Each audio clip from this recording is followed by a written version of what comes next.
Baik, terima kasih. Assalamualaikum warahmatullahi wabarakatuh.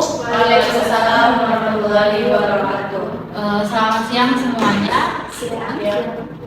Baik, perkenalkan nama saya Mutia Fala dengan NIM 21042313. Di sini saya dan rekan-rekan saya akan menyelesaikan tugas akhir mata kuliah Komunikasi dan Advokasi Kebijakan, di mana dosen pengampunya yaitu Ibu Dr. Lince Makriasti SIP MSI, dengan beberapa rekan saya. Yang pertama itu ada Saya Iqbal Berliana dengan NIM 21042239. saya Lutfia Chania dengan NIM 21042291. Saya Regina Fitri dengan NIM 21042340. Saya Zara Nurwahida dengan NIM 21042378. Baik, itu beberapa rekan saya. Untuk kali ini kita akan membuat sebuah proyek berupa presentasi publik, di mana kita mengambil isu dari yang terupdate untuk saat ini, yaitu mengenai korupsi Dinas Pendidikan terkait pengadaan alat praktik di SMK.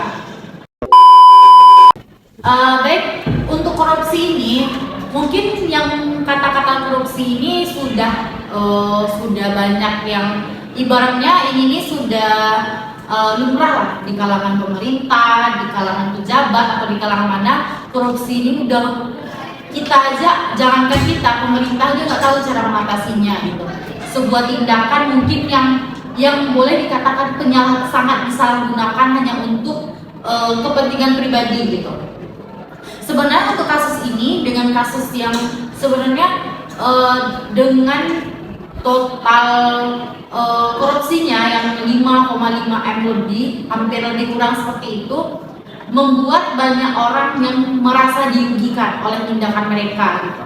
Dengan kasus pengadaan alat praktek SMK pada Dinas Pendidikan, di mana pihak terkait memanipulasi proses pengadaan untuk memperoleh keuntungan. Bisa jadi mereka membeli suatu barang, tetapi barang yang mereka beli itu dengan harga tinggi dibandingkan dengan harga pasar. Ada juga mungkin mereka bekerja sama dengan vendor-vendor lain untuk menjalankan aksi mereka. Ibaratnya ada juga, kalau yang nama korupsi ini banyak hal yang bisa kita duga, seperti suap menyuap. Itu bisa, misalnya tim A menyuap tim B, itu salah satu contoh tindakan korupsi juga, penyalahgunaan dana atau dan lain-lain sebagainya. Kejaksaan Tinggi Sumatera Barat melakukan Kejaksaan Tinggi Sumatera Barat hingga Selasa masih meminta. Nah, dari berita yang saya baca, ada di beberapa berita, salah satunya yaitu Kompas TV, itu memberitakan bahwa kasus korupsi Dinas Pendidikan Sumatera Barat ini senilai 18 miliar untuk alat peraga SMK. Namun 8 orang tersangka ini mereka mengkorupsi senilai seharga 5,5 dengan perincian.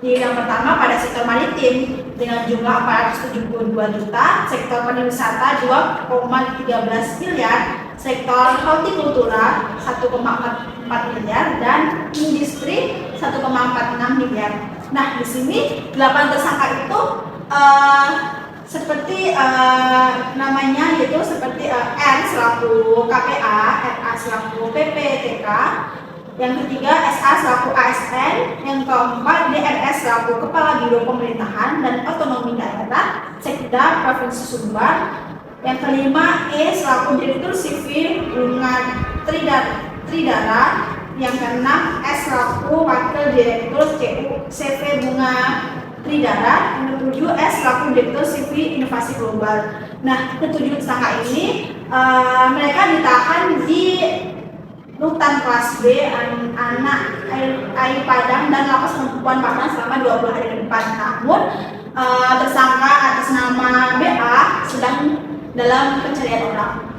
Nah, korupsi Dinas Pendidikan Sumbar ini dilakukan pada hari Kamis tanggal 6 Juni 2024, dilakukan oleh tindak pidana khusus Kejaksaan Tinggi Sumatera Barat. Nah, di sini tersangka ini melanggar pasal 2 ayat 1, pasal 3 Pasal 5 ayat 1 JO Pasal 18 UU RI tentang perubahan atas UU Nomor 31 Tahun 1999 tentang pemberantasan tindak pidana korupsi JO Pasal 55 ayat 1 ke KUHP dengan ancaman minimal 1 tahun penjara dan maksimal 20 tahun penjara dengan kerugian kurang lebih 5,5 miliar. Sebenarnya kasus korupsi Dinas Pendidikan Sumbar ini telah dilakukan pada tahun 2021, namun terungkapnya pada tahun ini, tahun 2024, pada bulan-bulan awal tahun. Di sini pengadaan ini dilakukan oleh Pokja 5, namun dibatalkan dan diganti oleh Pokja 7.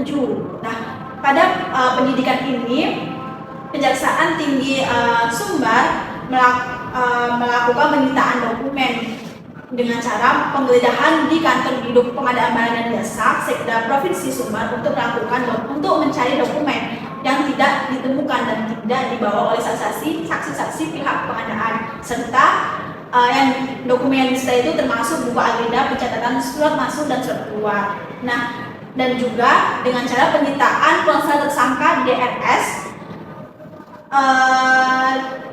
untuk kepentingan pengembangan korupsi. Berarti modus operandi yang digunakan dalam kasus ini apa ya? Nah, modus operandi yang dilakukan dalam kasus korupsi dinas pendidikan ini yaitu dengan cara penyalahgunaan jabatan, yaitu para tersangka yaitu menyalahgunakan jabatannya untuk memperkaya diri sendiri atau orang lain, serta memanfaatkan kewenangannya untuk memenangkan teror ataupun memanipulasi proses pengadaan barang dan memproseskan pembayaran kepada rekan fiktif, serta ataupun dengan cara penyuapan, yaitu seperti yang dilakukan oleh DRS, tersangka DRS, yaitu dengan menyuap dan memenangkan tender, serta suap itu dalam bentuk baik itu dalam bentuk berupa uang, barang ataupun proyek lainnya.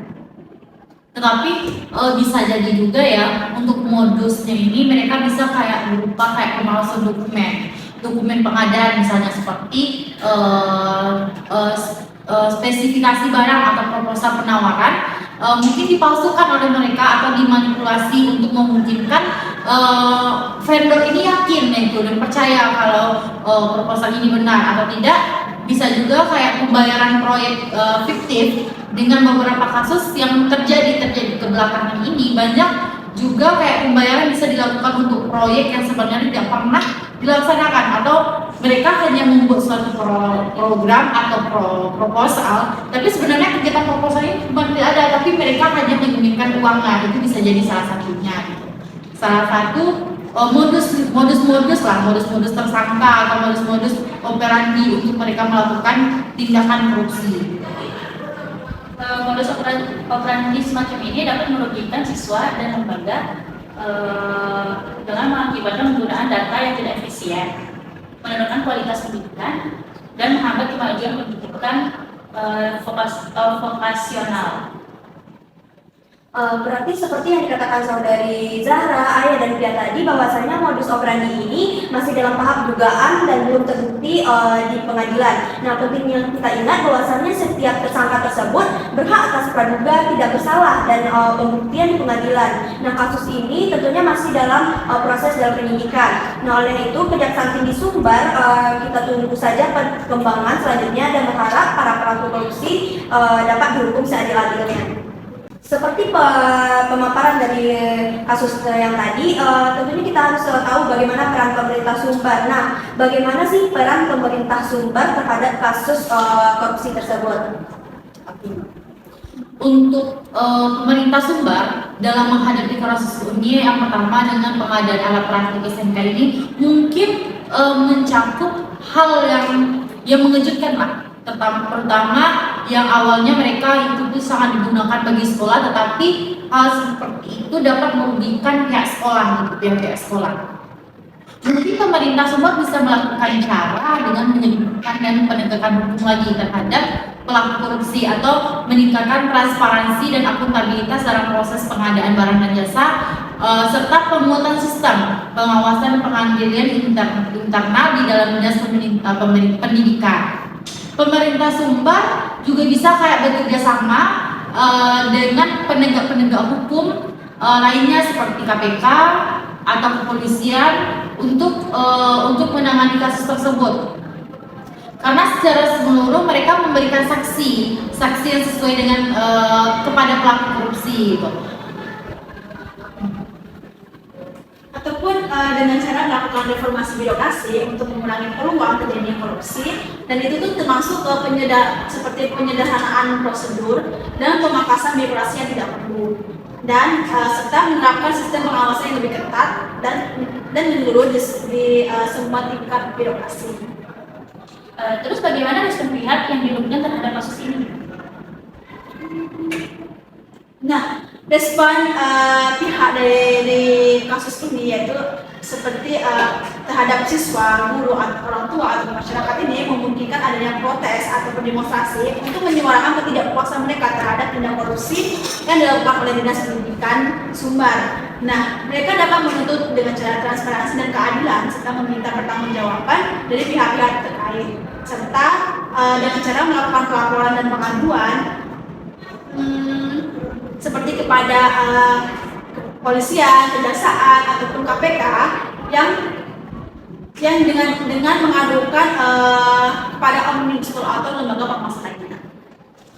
Dan juga pihak sekolah itu juga sangat kecewa dan merasa dikhianati oleh pihak-pihak yang mereka sangat mempercayai Dinas Pendidikan, di mana yang namanya sekolah pasti apapun kejadian, apapun kaitannya pasti dia hanya meminta ke Dinas Pendidikan. Tapi tahu-tahunya Dinas Pendidikanlah yang membuat mereka seperti ini, mengecewakan mereka. Pastilah pihak sekolah itu akan menuntut gitu, akan menuntut keadilan, akan menuntut kerugian mereka gitu. Karena yang aturannya, fasilitas yang mereka miliki yang dapat mereka gunakan untuk mendidik, untuk belajar gitu, tapi disalahgunakan oleh pihak-pihak yang hanya memikirkan diri mereka sendiri seperti itu.